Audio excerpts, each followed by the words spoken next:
Hello and welcome to Zerocarbonista. This is Series 6, The Cow in the Room. I'm Ian Collins, and this is your number one go-to environment-based podcast. If it is green, it is in.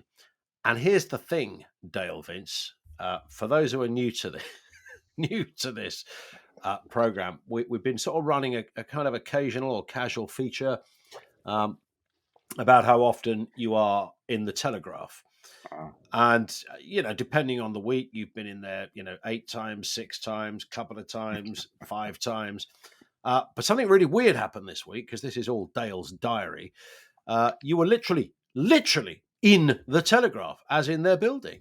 Yeah. What, you go in there to duff them up or something?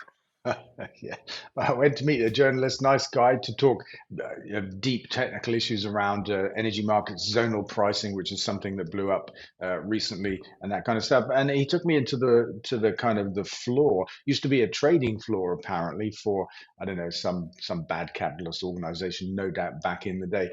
Huge expanse, probably 200 or 300 people's worth of newsroom. Wow. Really interesting, big live projection up on the wall of the performance of their stories online and that kind of stuff. It was fun to go there, actually. But yeah, you're right. I've literally been in the Telegraph this week.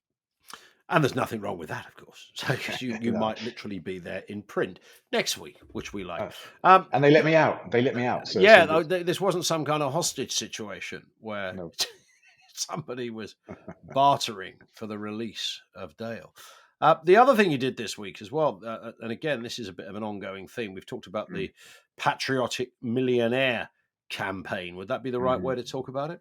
I think it would. Yeah, they put a bus together in the style of the Boris bus, and they stuck a stat on the side again in the same style. 460 million a week. In this case, they're saying we could gain from this modest tax 2% on any wealth above 10 million. Only affect 20,000 people and raise 24 billion pounds. And they drove this bus around London 2 days ago. I met them alongside the river on the embankment, and we did some interviews and stuff like that, had a bit of fun. But it's a very serious message because it landed on the same day that welfare cuts became big news, proposed welfare cuts to save 5 or 6 billion quid. And my argument is that we should look first to cut welfare for the rich. By this, I mean tax breaks, allowances, loopholes. There's an abundance of them, which means that people with money pay roughly half the rate of tax of people with a job. And I say start here because, for example, if you've got 10 million quid, you aren't going to miss 200,000 pounds of 2% rate of tax. There's nothing that you will go without if you paid that tax, but we could raise a shed load of money. Let's end welfare or start cutting welfare for rich people before we look to cut welfare for really poor people or people that absolutely depend upon it. That's my kind of main takeaway. And on the same day, sorry. I was just going to say there's 20,000 people, millionaires you've identified. Well, there are 3 million. There are 3 million, but only 20,000 people that have more than 10 million quid. Yeah, okay. So of those 20,000, that would raise 24 billion quid. An eye-watering sum of money. That's half our entire defense budget. While the government talks about raising it by 0.5%, we could raise it by 50% if we wanted to. And I'm not saying we should, but that's the kind of sum of money available in the hands of just 20,000 people. If we take just 2% from them, and they will never notice it. I mean, in terms of being deprived of anything, they won't notice it. Do you know what I mean? So it's like, why won't we? Why won't we? And our tax system is imbalanced. It's written by people with money for people with money because we have a tax rate on jobs, money made with a pair of hands, that's twice the rate of the tax rate on money made with money. If you have investments and that kind of stuff, you pay 24% capital gains tax. If you have a job, you pay 50% when you roll in national insurance. And I say, why is that? How can that be right? And that's what creates poverty. It creates in-work poverty. It creates a benefits system and all the kinds of problems that Labour are trying to deal with now. And then you pitched up on Sky News to talk about it. Yeah, before that, I pitched up at Portcullis House. Did you? Which is the adjourning building to Parliament, of course. Yeah, meeting another news outlet there. And we posted a little video online because it's so funny. I mean, it's the most hostile building I've ever gone into, I think, in my life. And it's happened. Oh, don't laugh. It's serious. I get to the door every time, and I think it's not just me, but part of me thinks it is me. And they say, "What do you want?" And I say, "Well, I'm here to meet somebody." And they say, "Who?" And so I tell them who I'm here to meet. And this is just the person on the door.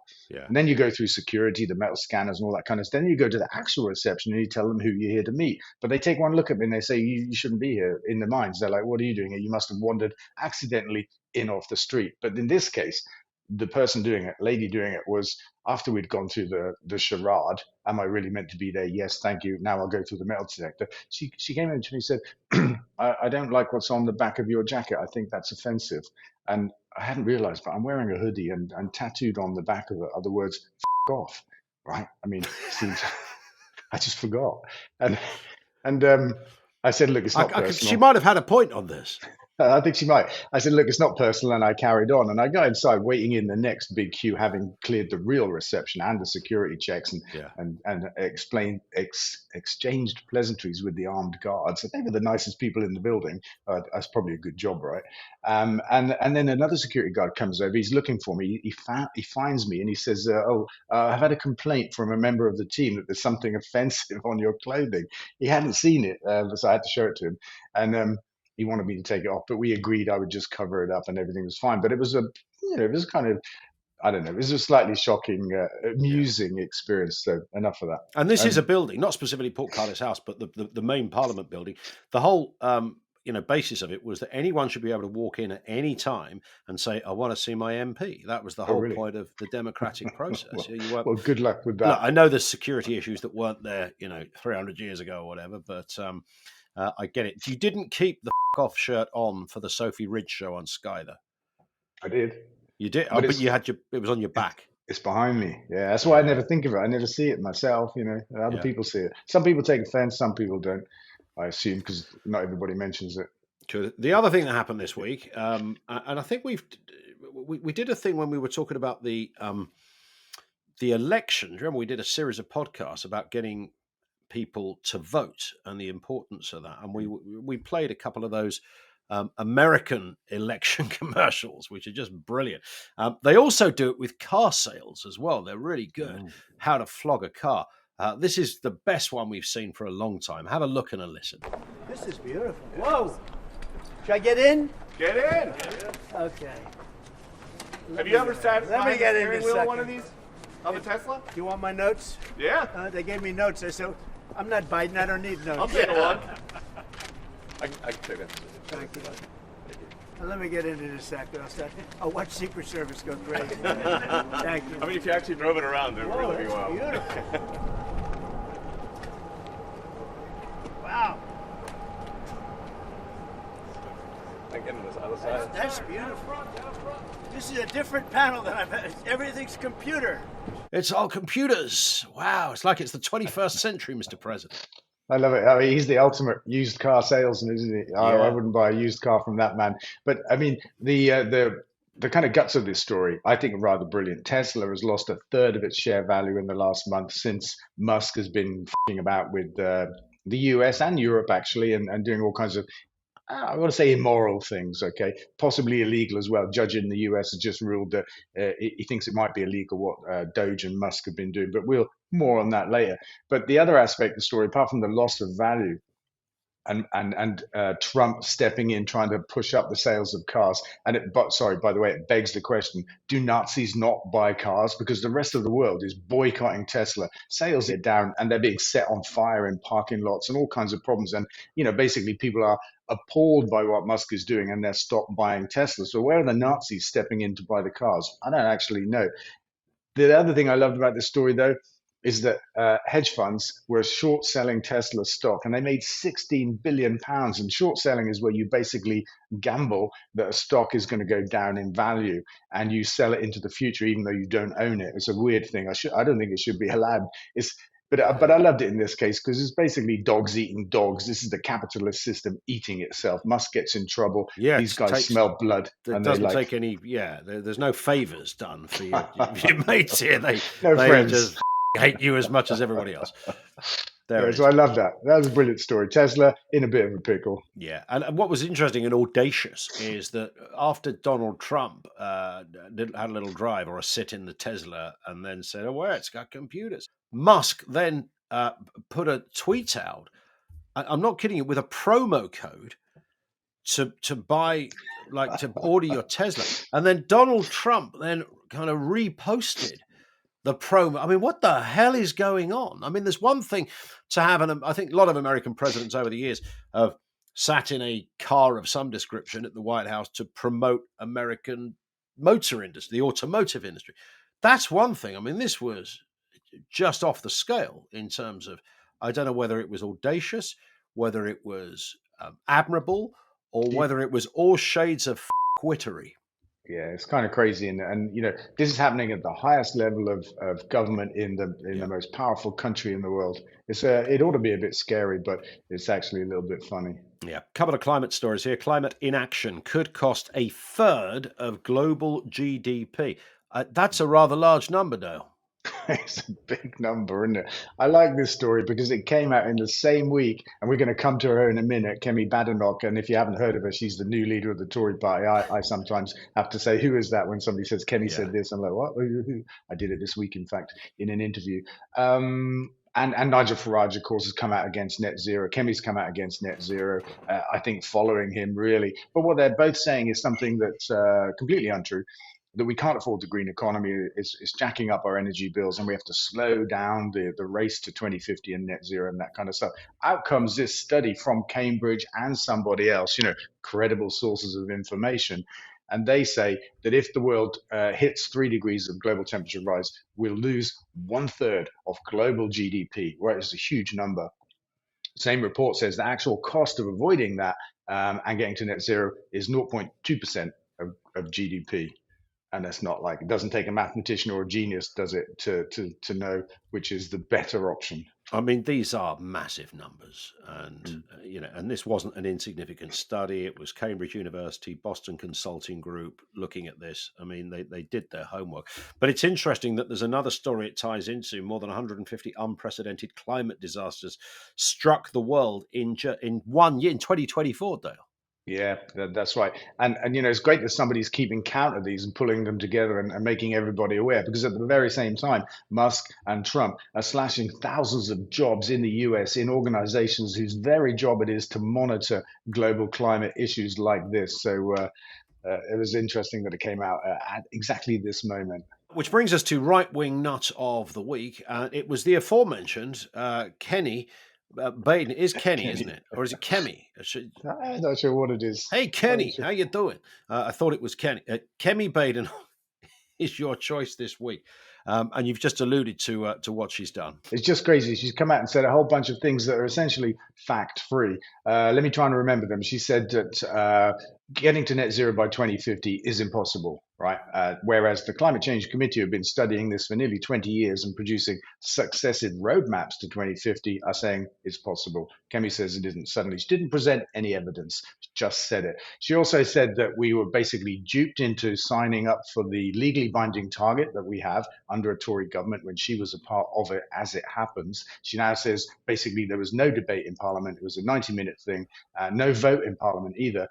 Where the fact is, of course, at that time, nobody disagreed. The reason there wasn't a vote was nobody disagreed. Anybody, including Kemi, could have put their hands up and disagreed, and they would have forced a vote. But she didn't do it. And now she's saying, well, look, there wasn't a vote. Yes, Kemi, because you didn't want one at the time.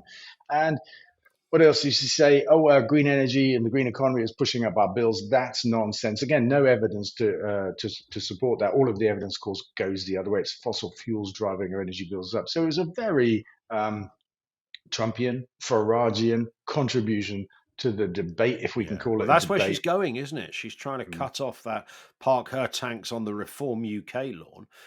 But if you are somebody who wants a more right-wing kind of party, you're going to vote for Reform UK, right? Not Kenny. I think so. I think she's going to fail to appeal to the people that Farage appeals to. God knows who they are. But it's probably a lot. It's a lot of people as it happens. I don't understand why, because again, Reform is a fact-free party. It's a party of opinions and prejudice, but it's appealing to a lot of people in our country, probably because we're dealing with so many issues. Can I just put my Reform UK hat on, Dale? I knew you had one. I haven't had my box of hats out for a long time. They would say, look, we speak common sense. We speak the concerns of the man and the woman on the street. We don't do the Westminster gobbledygook. We don't buy into crazy, what's that word, woke stuff. We just tell it like it is. And no other party does that because they're all full of press releases written by some double-barreled dodgepot who went to a private school, went to Oxford, then got a job with the Tories, and they've been a professional career politician all their life. We're the real thing. Hat's taken off now. All right. Thank God. Thank God. And you're probably right.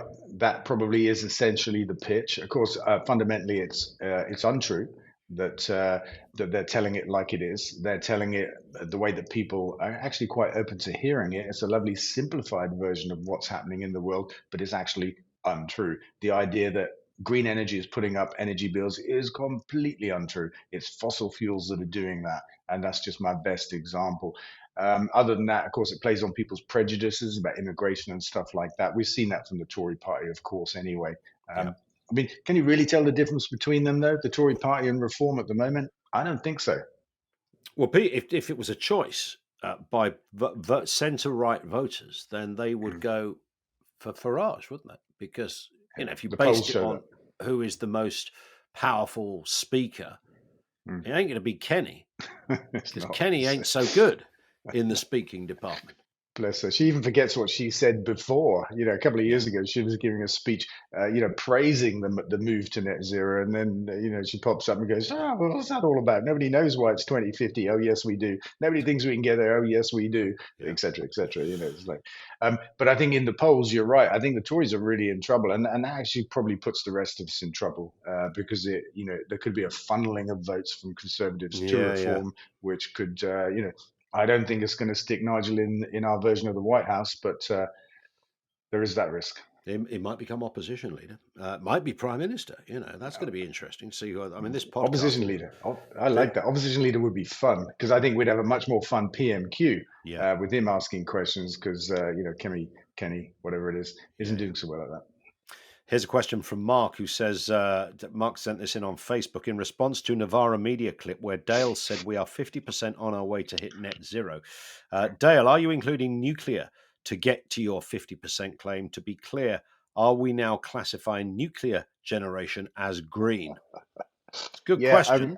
Hands up. I'm going to say yes. I was rounding up. 50% is a very round number, but it does include the current contribution of nuclear power, yes. Okay. Charles says, also on Facebook, how about you campaign for proportional representation instead? That will make a real difference for generations in the future. I just alluded earlier, we did a whole series up to the last election about young people voting and how the system can be against people.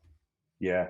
Look, I do support proportional representation. I have argued for it, but actually, I'm not sure what's being referred to. But if it was at the last election, the right thing to argue for was for a Labour government. It wasn't for proportional representation. In the gap in between elections, we can argue about PR and we can hope to get some support for it. But at the moment, we're stuck with the system we're stuck with. And right now, or what it looks like, is the next choice we make will be between Starmer and Farage and Badenoch. Kenny. Sorry, Kenny. Let's talk Greenpeace. Huge court case in North Dakota. What's this all about and what happened, Dale? This is really interesting because for a long time on this podcast, we've been talking about how environment groups, even governments, are using the law to sue the big polluters, the big oil companies, or the governments that don't have credible climate policies and all of that kind of stuff. And of course, we welcome that. But what's happened here is that a big oil company worth, 70 billion pounds or something like that, and a big donor to the Trump campaign has gone back in time, 10 years, and sued Greenpeace for protests around a big oil pipeline in Dakota. And they claimed successfully that Greenpeace were the leading force behind this, that they told a load of lies, that they got a lot of people to do things they wouldn't have otherwise done, and it cost them a lot of money. And the jury has said, yeah, you're right. You got these guys, Greenpeace, these tree huggers have got to pay something like $660 billion of compensation to this vastly rich polluting oil company. It's a real travesty because Greenpeace was saying, look, it wasn't us, Gov, actually. Yeah. We were part of it, but it was led by the local indigenous people. This was a pipeline across their land. They were worried about the pollution, the effect on water, that kind of stuff. And the court ignored that. They wouldn't listen to that.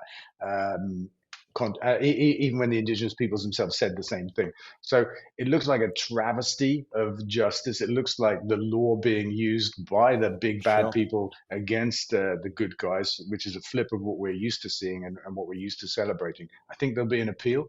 But whether it wins or not, that'll probably go on for another 100 years. In the meantime, as you know from your own experience, lawyers get very rich in that time. Yeah. But if you're Donald Trump, absolutely, you'd spin this out until the next election. Yeah, of course you would. Of course you would. Because he has been doing that, hasn't he? And he's been very successful at it. But yeah, it's a bit of a worrying thing. I think it'll bankrupt. Well, it will.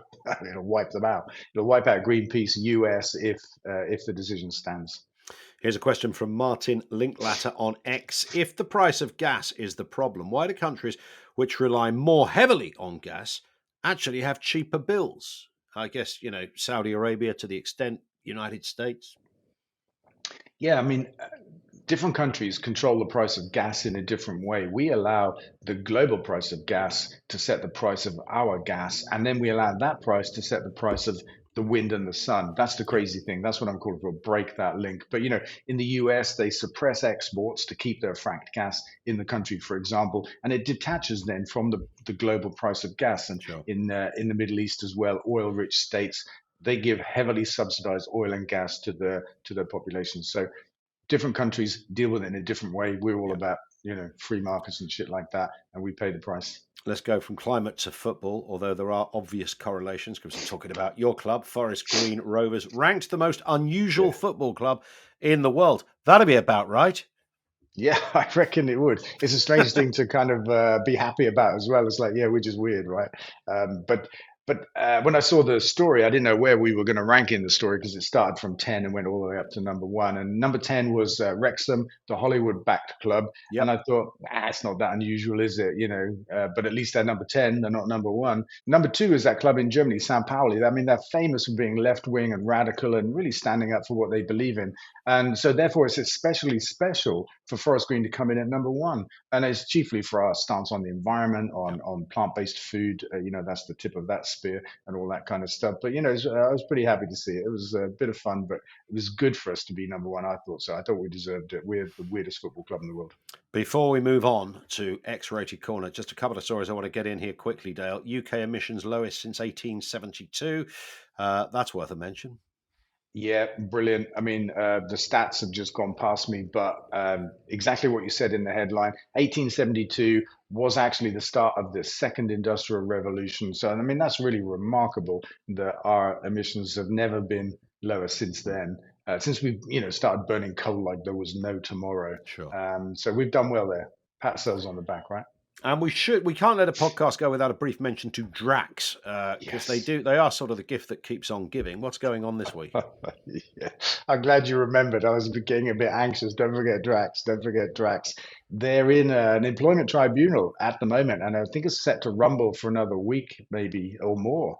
There's a whistleblower. There has been a whistleblower at Drax. I think they lost their job for whistleblowing, but basically they blew the lid on the whole scam that is Drax, in effect, of bringing trees from Canada, trees that are not special trees. Apparently, they're not like pristine forest trees or something like that. They land on our shores with a zero carbon footprint, apparently, because we leave that in Canada, and then Drax burns them and claims green energy subsidies. And it was only a week ago that Drax posted, you could say boasted actually, of £1 billion profit last year. They've had huge subsidies from us, maybe 4 or 5 billion to date.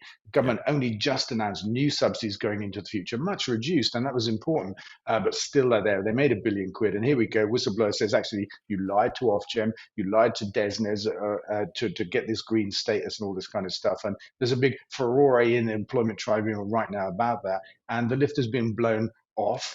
And I think we should be calling for our money back. Well, I mean, at These this subsidies. rate, someone's going to malign their good name, aren't they? Goodness me. Oh yeah, I think we did that, didn't we? Quick, check with the lawyers. I think it's okay. And it's X-rated corner. These are the messages that come through on social media that are not quite so flattering, but Dale, your shoulders are broad, your skin is thick, you're totally fine with this. First one from Michael Lee on X says, you are a communist that lives off the handouts from the communist state of Ed Miliband. You see the world through the same lens as other communists like Benny from Crossroads.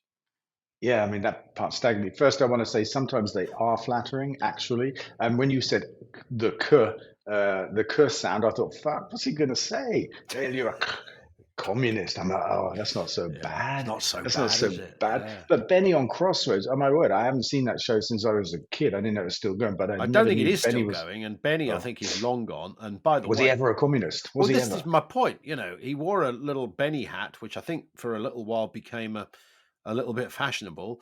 And he was, you know, he was kind of a bit of an underdog, bit of a loner, and he was taken under the wing of Miss Diane. I remember all of that stuff. But I don't think at any point, any script, and I'm not here to defend the script writers, I don't think at any point in the history of Crossroads was he referred to as a communist. Because if he had, that would have been a whole different program. It'd have been like Citizen Smith in Birmingham, wouldn't it? Yeah, I was thinking Comrade Benny, but yeah, I think Comrade you're Benny. right. Maybe that hat had a hammer and sickle on the back.